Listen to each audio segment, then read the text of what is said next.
gentlemen, you are about to be exposed to an entirely new experience. For the first time, ambitious young people are gathered in one place to express themselves in the language that they admire. Taking part in our event is like an opportunity for them to show their English progress and to break the barriers of fear of speaking their minds, especially in front of others. It's a great pleasure for me to introduce our speakers today, who are going to tell us about their perspectives on mental health that are based on their own stories and experiences. Of course. Mental health in workplace is top of mind for many people these days. While our understanding of mental health is changing, and how poor mental health widespread is, it's worth listening to the basics from a man who knows what is what after a long professional experience. So now, please, join me in welcoming Wasim Jafar.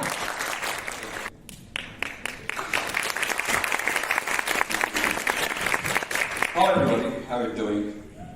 Oh my god, my phone is ringing. Just a second, I'm sorry, I'm really sorry. That's my boss. Hey boss, I'm fine, how are you doing? Actually, I'm in the theater right now. I'm about to deliver a speech. You want anything from me? What? You're firing me?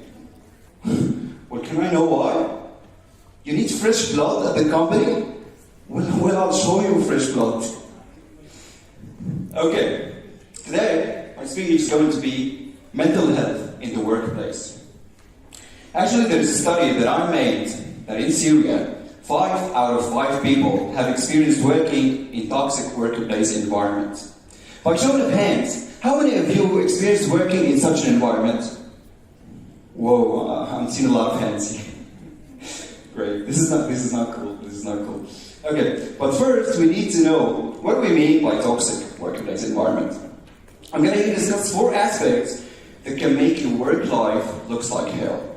The first aspect would be your nightmare, the boss. The second aspect would be your co-workers. The third aspect would be company policy. And the last aspect would be personal stuff. I'm going to start with the first important one, the boss. How can your boss make your life miserable?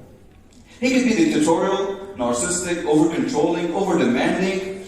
He only cares about himself, and no matter how you did the job perfectly, you'll always not enough, and you'll never make him satisfied.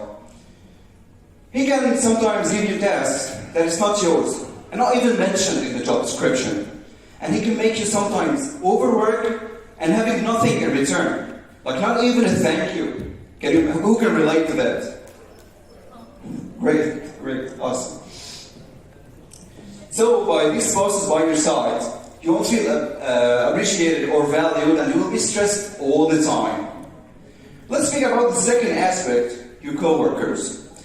The people you work with, how they can be toxic. Maybe they are gossiping all the time, not wishing any good for each other. And they're waiting for you to make like a small, tiny mistake so they can deliver it to the management. And they are not supportive and not cooperative and not helpful. Working with such people will lead you crazy, believe me, so be careful. About the third aspect, I'm going to talk about the company policy.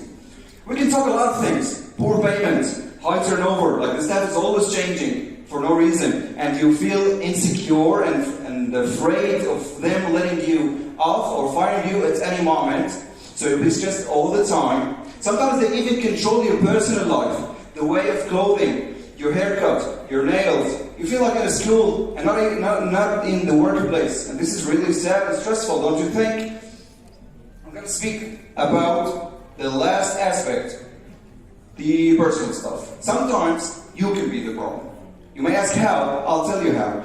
Sometimes you get yourself too indulged in your work and too exhausted that you forget you have other priorities, like family, like friends, like social life. And this is due to poor management of your time and bad prioritizing and not making any balance between your work life and your social life. Those things kind of pile up and you'll explode like a volcano. We spoke about some problems, now let's talk some solutions that can help. I'm going to start them by order. For the co-workers, if you are working with toxic people, they are always gossiping and talking behind your back. You may ask the help of an HR. He could help you by using some techniques like conflict resolution, etc. or separating you to another department, I don't know. But the most important thing that you reveal the problem and you will not be silent about it. Okay? About the third aspect, the company policy, if we're talking poor payment, you may ask for a raise, but make sure that you are deserve the raise. And show them that you are adding real value and you are developing your skills always. So when you are negotiating your salary, you do it with confidence. About the personal stuff, it takes no brain to tell you that you should have balance between your work life and your social life. In order to live a healthy life and not making your work taking over your other important stuff like family and friends. Okay? And for the first aspect, now I'll leave it for the end because this is the most important one. Your enemy, your biggest nightmare, your boss. If you are working with a toxic boss, if the problem is in the boss himself, if he is the toxic one, here things are getting more challenging and more difficult. Because working with such bosses will, oh my god, you know what I'm talking about, will leave you so crazy. So I advise you, in this case, if you tried everything and nothing worked, I advise you to find maybe another work environment or another job. But make sure, before you quit your job, that you find an alternative job. Because poor financial status, due to sitting home and cutting all resources of money, will make things worse. At the end, I hope all of you can find a suitable job for you, with a comfortable workplace environment and a really, really, really good salary. Thank you.